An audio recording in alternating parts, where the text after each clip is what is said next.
Thor issue 8 tells the story of the ancient Great Book of Kings, a book which will only be written in and read by the Asgardian kings. The book tells the story of how the Great Nothing birthed the threads of creation, and from them, the weavings of damnation. Tales of Ragnarok and resurrection filled the pages, as do stories of gods, men, monsters, and myths, all made real. As the book sits in the halls of Asgard, the young boar curiously peeks into the future of the city, as does a young Odin and even a young Thor, all of them looking into the face of forever and hoping to glimpse their own destiny. The boys, however, find nothing, since only a true king of Asgard can read what's written, and no one else can. Growing to become the All-Father, Thor again finds the book, but thanks to all that has happened in his life recently, he has found no time to read it, not realizing that the book gets lighter every day, its chapters getting shorter, with some erased entirely. Had Thor read the book though, he would find no mention of what is transpiring, as now in the present, Iron Man keeps the paparazzi off of the now changed Adam Aziz, who doesn't know what the hell has happened to him. Tony tells him to stop talking as he tries to bring his force field back online, finding it was fried when Adam transformed. He deploys a device that zaps all of the cameras, allowing Adam and Tony to escape the hole Mjolnir was in. With all of the network's eyes off of them, Tony asks Adam to give him the hammer, but Adam is reluctant, frustrating Tony since his history with people and hammers in this town is spotty at best. Suddenly Tony is blasted away as Thor arrives, apologizing for the turmoil he has wrought on Adam. Thor says Adam has earned himself a favor from a god, as Adam tells Thor that he was in jail the first time Asgard moved to Broxton, so he missed it all, but he finds it an honor to meet the god. Thor says the honor is all his, asking for his hammer back, so Adam hands it over. But suddenly Iron Man races in, grabbing the hammer and telling Thor he's not getting it back until they have a little chat. Thor says that Tony has nothing to do with this,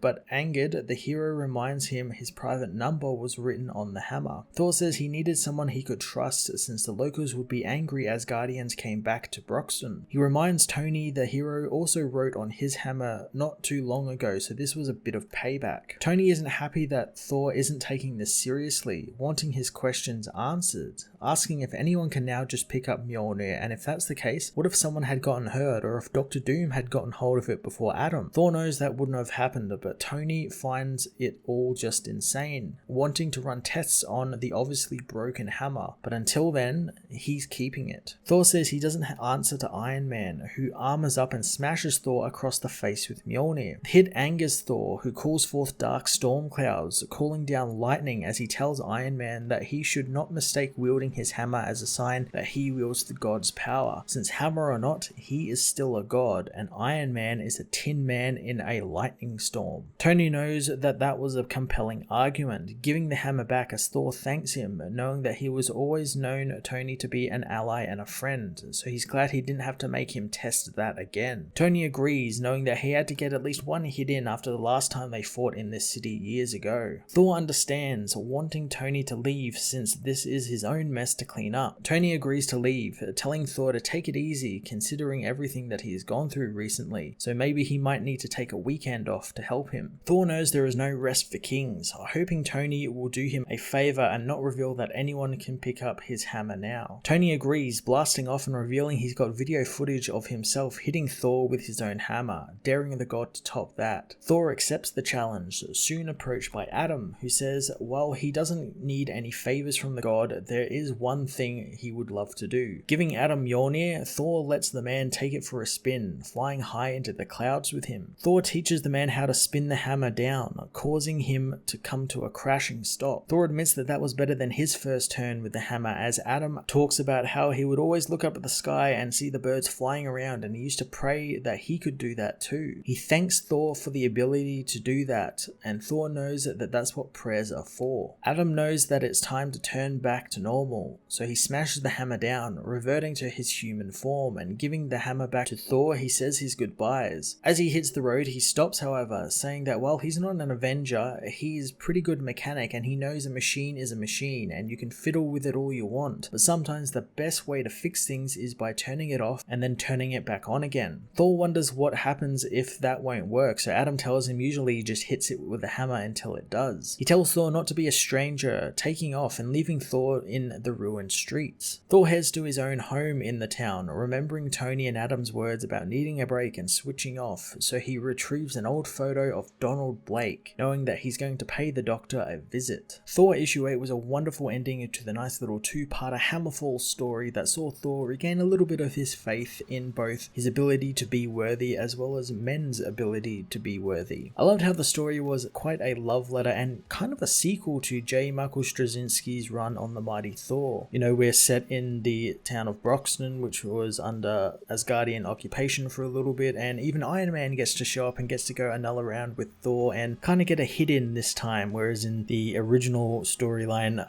Thor basically wrecked Iron Man. It's quite an interesting story, and I really enjoyed that part in Straczynski's run. I enjoyed Adam's short role in this story as well. Thor chose a really great guy to give the hammer to briefly, and I'd love to see him come back in some capacity, since he was a great guy, and I like that Thor learned a little bit about maybe turning off a little bit and kind of relaxing, and it looks like he's going to be doing that since we're getting Donald Blake back. We haven't seen him in a while, and I'm excited to see him come back. I'm going to give this issue a 10 out of 10.